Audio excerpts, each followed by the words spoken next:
Let's make meatballs and spaghetti. A timeless favorite, perfect for any occasion, and I promise it will be a hit with the entire family, especially the children. Let's get cooking. I'm seasoning my minced beef with my green seasoning mix, some all-purpose seasoning, granulated onion and garlic mix, salt to taste, and lots of crushed black pepper. The green seasoning mix comprises a combination of fresh parsley, peppers, scallions, and lots of garlic. When making meatballs, you have to think of some vital components. A moisture retainer is one of them, which comes in the form of bread. I have 2 slices of white bread. It can also come in the form of breadcrumbs. And you also need moisture. I've used just water today because we have so much flavor already in here. And you can use broth in place of the water or even milk. Now, you also will be needing a binder to bring everything together. And that can come in the form of eggs. I have 2 whole eggs and I've cracked them separately into it. I'm throwing more flavor because I can. So I'm going to. I threw in a few dashes of Maggi sauce for that umami flavor. Now let's work all of the ingredients together by mixing it. And here is a perfect texture.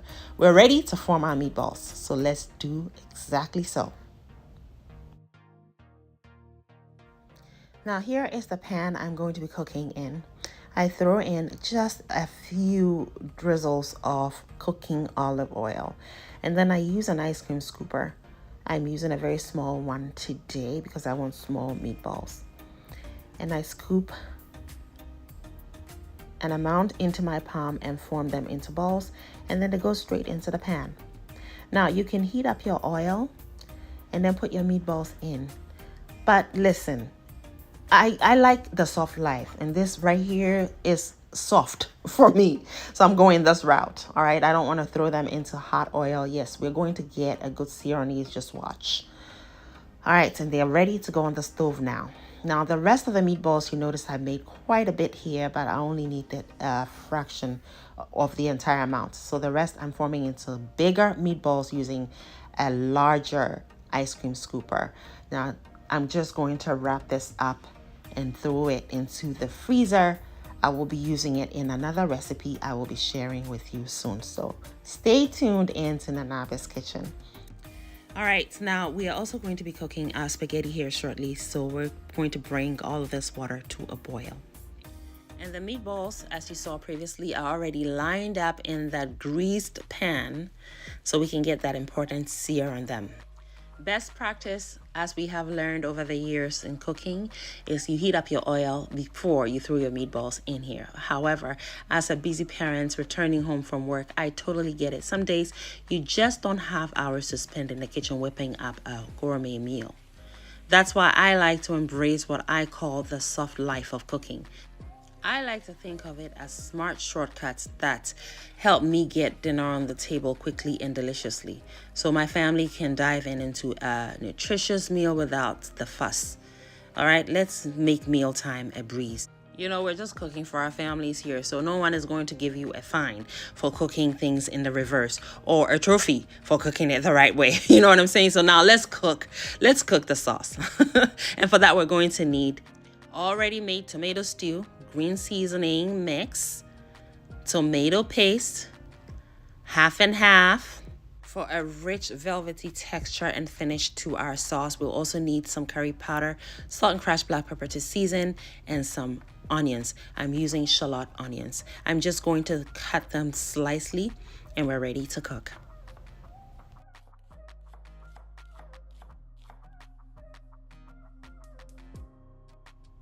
And the sauce will be cooked in the same pan that already has that flavorful oil in there.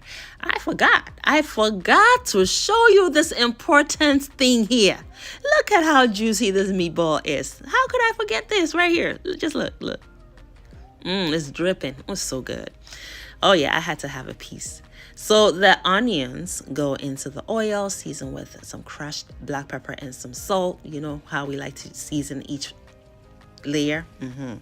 Now we add our curry powder, and yes, friends, this is my way of cooking it. I encourage you to get creative here. Use whatever seasoning and spices you like. All right, and I'm going also in with my green seasoning mix. I have shared a video on this recently, so check it out.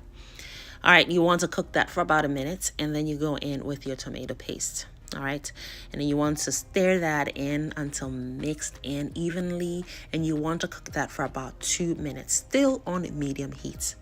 Then you're gonna go in with a tomato stew, which I have several recipes on how I make tomato stew, and I recently shared one. You must check that one out. So that's the one I'm currently using. I went in with a couple heaping tablespoons of it, and it looks good right now. And I'm stirring that in, and we're ready to cook our spaghetti. So the water has come to a boil. We're going to season it until it is sea salty. You want to over season your pasta water, all right? And then you're going to go in with the pasta, just like so. And they are going to eventually slide in as they become soft. Now, you're going to use the packaging instructions to cook them until al dente. You do not want to overcook your pasta at all. I always set a timer on it so that I don't forget, because the last thing you want to do is overcook your pasta. It'll just ruin everything. All right, so in the meantime, our tomato sauce has been cooking still on medium heat, and now we're going to thin out the sauce with some pasta water. I went in with a couple ladles full of the pasta water. All right. Yes, and that's looking pretty good. It was pretty thick before, so you want to thin it up, and that looks good. Now you want to continue cooking for a few extra minutes on medium-low heat, giving you some time to check on your pasta. All right, so my timer just went off, and I have drained it. I have set some of the pasta water aside because I might need it. So don't throw all your pasta water away. And that looks perfect right now, al dente. That's the texture. Look at it. It's cooked through, and it's not overcooked. Perfect. Now, to the sauce, we're going to add our half and half. Half and half is half heavy cream and half whole cream. That's going to give us that velvety lusciousness that you want in your pasta sauce, especially when you're making the creamy kind. And this is sort of creamy, so we want it to have that velvety texture in the end. All right, and then right after you add your half and half, you want to also go in with your meatballs, and don't leave any of them behind to have your way with them, later on. I know it's tempting, but just don't do it. Don't do it. Don't do it. Did I listen to my own advice? You know what I did. So let's just keep cooking. All right, you're going to fold your meatballs in to the sauce. We're cooking on low heat now, by the way. All right, so now it's all mixed in, it's homogeneous, and we are very happy right now. I tasted, and it's perfectly seasoned. And aren't we happy? Yes.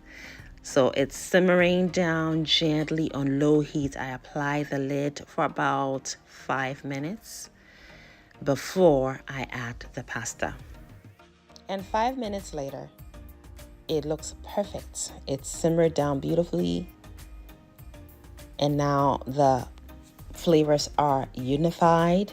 So turn the stove completely off, because the next step is to add the pasta, which is already cooked al dente. We do not want to overcook the pasta, so we have to turn the heat off, otherwise it'll continue to cook. As the pasta sits aside, waiting for the sauce to be ready, it cools down, which is great, because if it continues to stay hot, it continues to cook, and then we lose that al dente texture. I went in with my finishing ingredients, which is my green seasoning mix. I tell you, this stuff is great. It's amazing. And I say so because it has fresh ingredients in there. And the parsley especially is how you would want to finish a dish like this before presentation. So it serves as a garnish because we have the green from the parsley and the scallions. We also have the red from the red bell pepper, that sweetness it also brings, and then the garlic. It's perfect. So that green seasoning is a great way to start forming a base for a dish. And that's also a great way to finish a rich dish before presentation. It's great. And there you have it, friends. Our scrumptious spaghetti and meatballs ready to bring everyone to the table. My children are lined up and waiting. The spaghetti is coated beautifully with this velvety, very delicious sauce. And yes, we did not skimp on the amount of sauce.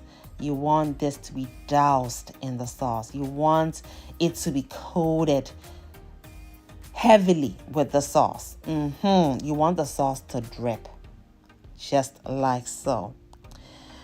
Oh, yes, brought everyone to the table with rich flavors and hearty goodness. This dish is sure to be a hit. I can't wait for you to try it out. Please don't forget to share your thoughts and especially any fun twists you add in your dish. Make sure you come back and comment below. Happy cooking. Thanks for watching. Make it a great day and have fun, especially in that kitchen.